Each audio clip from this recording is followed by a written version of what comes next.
So the question today is the ROI calculation. So you go down to Smart Rate here and you pick up the ROI Calculator. Now, what we want to do is take a look at where this is going to go by collecting our schedule. But next up, let's talk about a few things that go on.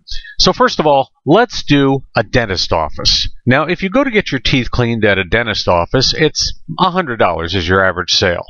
But now this is where you need to think about it, because if you go to the dentist office once, they're going to call you back in 6 months to bring you back. So $100 actually is a $200 average sale. But wait, let's think about this a little more. Now, if you go, won't everybody in your family end up going to the same dentist? Probably. And now your $200, if you've got a family of 4, turns into $800. But wait, how long will you end up going to the same dentist once you find one you like? Well, they probably say forever, but in this case, let's just say it's 5 years, and that's your lifespan.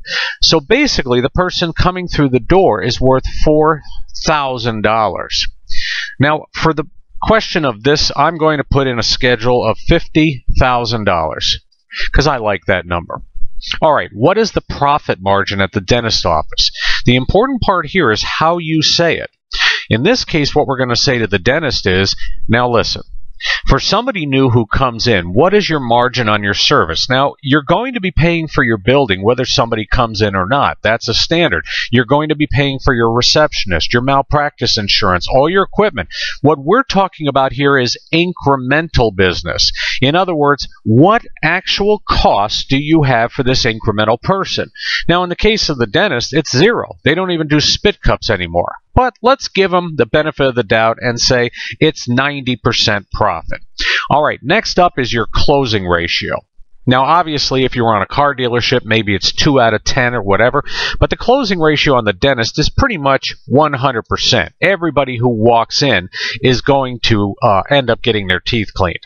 So next up, we want to talk about return on investment, or another way of saying this is interest on your money. Now, right now, if you put $50,000 in the bank for a year, you might get, maybe 1% if you're lucky back. But let's make it really aggressive, and let's say we want to earn 20% on our money. And then we'll say this is a 12-month schedule. Okay? Now we've got everything in place, and all we have to do is take a look over to the right. And on the right-hand side, it says total sales gross. $66,666. The cost of goods, $6,600. The cost of the ads was $50,000. So we want a return on investment of $10,000. That means we only have to bring in, sales needed, 16.7 new people over the course of a year. And then you can click to print the report, and it'll print out your ROI calculation.